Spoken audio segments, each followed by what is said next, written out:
Soviets. Ah oui. The Insider de Steven Soderbergh. Alors, pour moi, Steven Soderbergh, c'est vraiment de l'enfumage complet. Je déteste ce réalisateur, vraiment. Je- Alors, j'ai pas vu toute sa filmographie. Et d'un autre côté, c'est presque contradictoire parce que il a touché à tous les genres, il n'hésite pas à se mettre en danger, entre guillemets, en réalisant des films qui sont complètement différents. Donc ça devrait me plaire, hein, parce que j'aime assez ce type de réalisateur, un peu multiface. Mais j'avoue que... Alors Erin Brockovich, j'en ai pas un grand souvenir, donc je pourrais pas en parler. Par contre, j'ai vu les Ocean's 11, 12, 13, non, je dis une bêtise. J'ai dû voir que le premier que j'avais pas apprécié, Solaris que j'avais trouvé assez mauvais.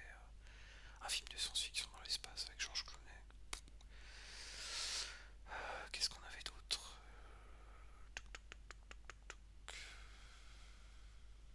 Contagion, je crois que je m'en souviens même plus. Piégé, qui était un film d'action avec Gina Carano, qui était pareil en fait. Ce qui est assez marrant en fait avec Soderbergh, c'est que je trouve qu'il fait des films sans grand intérêt, mais il a toujours un casting de folie, quoi. Par exemple, Piégé avec Gina Carano,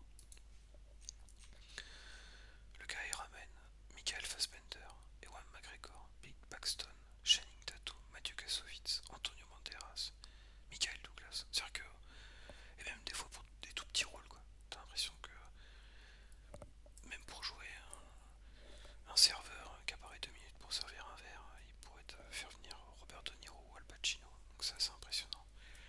Par contre, c'est toujours des films, bon voilà, je trouve, j'arrive pas à accrocher. Le piégé était rigolo parce qu'on voit Gina Carano botter les fesses de Fassbender, McGregor et Channing Tatum. Donc c'était marrant, mais pas plus. Enfin voilà, c'est un réalisateur. Voilà, je redis voilà. Mince, il faudra que je mette une pièce dans le cochon. Non, qu'est-ce que j'avais vu d'autre? Magic Mike, je l'ai pas vu. Effet secondaire, je sais. Ah si, effet secondaire, je crois que je l'ai. Non, je regarde en dessous des paranoïas qui m'avaient vraiment agacé au plus haut point. Logan Lucky, pareil, qui m'avait pas mal gavé. Enfin bref, vous avez compris. Je, je suis pas fan, forcément, de Steven Soderbergh. Et j'avoue que là, son Insider, donc film d'espion, avec Michael Fassbender, Kate Blanchett, et pareil, un casting long comme le bras, mais qui parle voilà, d'espionnage. Là, on n'est pas sur de l'espionnage classique, on est sur de l'espionnage de bureau. Là, on est sur de l'espionnage voilà, d'open space,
française dans lequel il a joué, c'est quand même pas brillant du tout.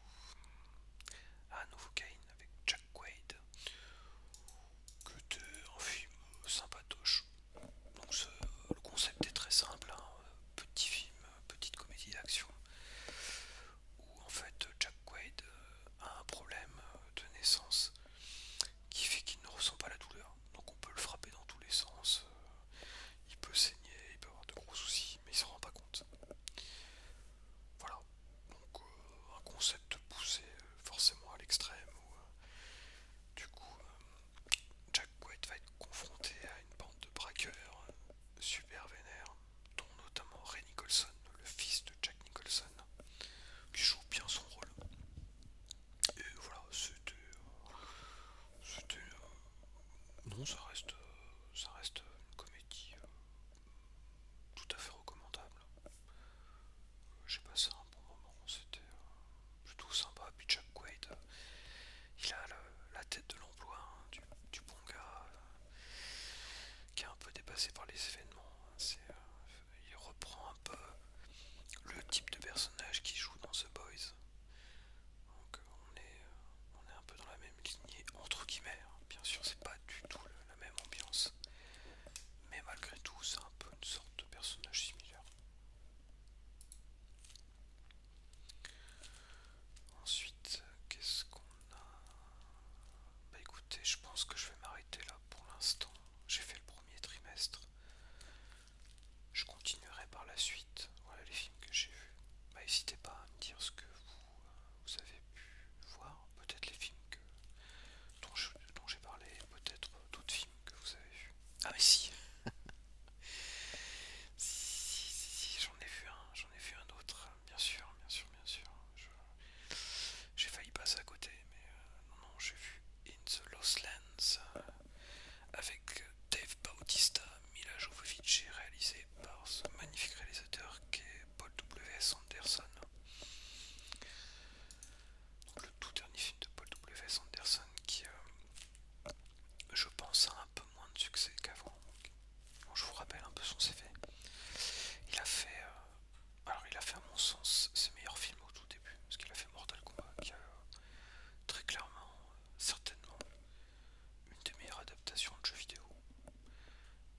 Je l'ai vu quand j'étais plutôt jeune et j'adorais ce film. Et quelque part, j'apprécie toujours de le revoir. Il avait fait Event Horizon, un film d'horreur dans l'espace qui est là aussi un bon film. Après, il a enchaîné sur Soldier. Alors ça, c'était un film de SF avec Kurt Russell et Jason Scott Lee, qui est plutôt... Voilà, c'est bien ce qui me semblait. J'ai redit, voilà, faut que j'arrête. Une sorte d'histoire parallèle à Blade Runner, mais c'était assez nul. Enfin, c'était pas terrible.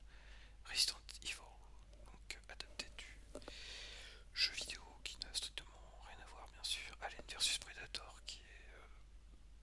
bon, voilà, on va pas se mentir que c'est pas bon. Course à la mort avec Jason Statham, qui était un remake d'un film avec Stallone et puis David Carradine. C'était pas aussi mal.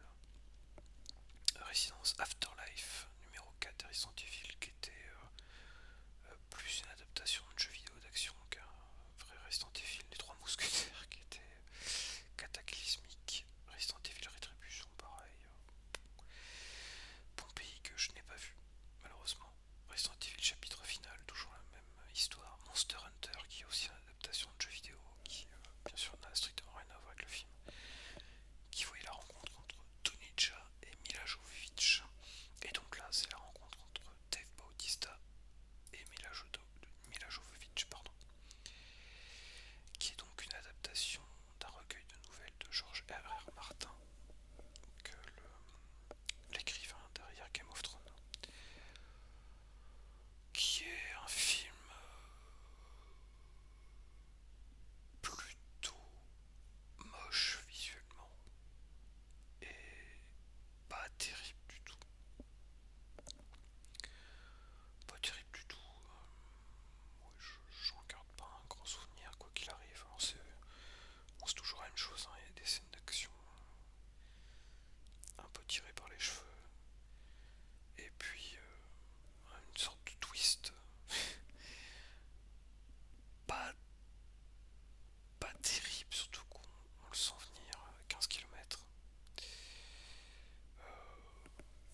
Jovovich, un jeu très figé.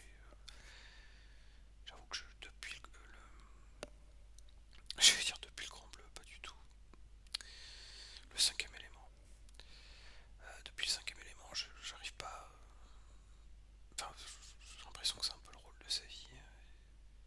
J'arrive pas à me sortir de ce personnage-là. Je la trouve. Je la trouve pas bonne actrice. Et c'est vrai que tous les deux, ils n'arrivent pas à porter le film. Et le fait que, j'avoue, c'est vraiment. Visuellement, c'est vraiment pas beau. Hein. Ça dégouline des effets spéciaux de partout. Ces couleurs très claires, très criardes. C'est c'est pas super agréable à regarder, on va pas se mentir. Voilà, je regarde quand même, je refais un tour, voir si j'ai vu d'autres films début 2025.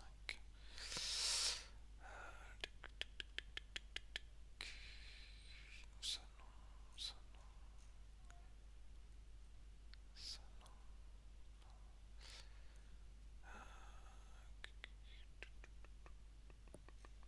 non, toujours pas, toujours pas, toujours pas. Petite tonne au Pérou, non. Ah bah si, un parfait inconnu, justement. En fait, je lis un peu trop vite. Un parfait inconnu, qui est sorti une semaine après Peterman, donc le 29 janvier. Bah, j'en ai parlé un peu tout à l'heure, ça m'a fait le même effet en fait que Peterman et d'autres biopics sur des chanteurs ou des groupes de musique. Alors c'est réalisé pourtant par James Mangold, qui est un bon réalisateur, qui a fait Copland avec Stallone, De Niro, Harvey Keitel, qui a fait Identity, qui est un bon thriller, Walk the Line, qui était pour le coup, mais c'était une des premières biographies sur Johnny Cash que j'avais plutôt apprécié. 3h10 pour Yuma, qui est un bon western. Bon, Night and Day avec Tom Cruise et Cameron Diaz, bon, je sais pas, c'est pas inoubliable. Wolverine, le combat de l'immortel, c'était pas mal, mais pas aussi accompli que Logan.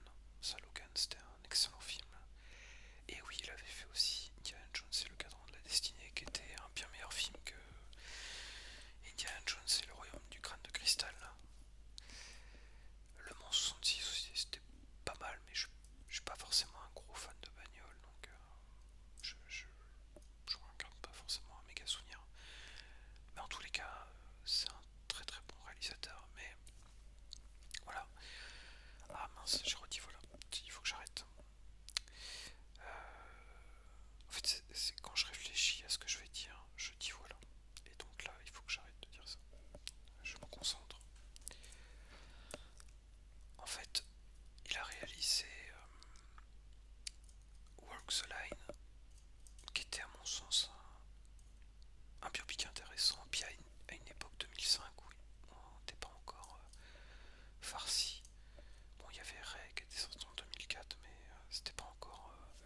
On n'avait pas tous les ans quasiment. Et là, j'avoue,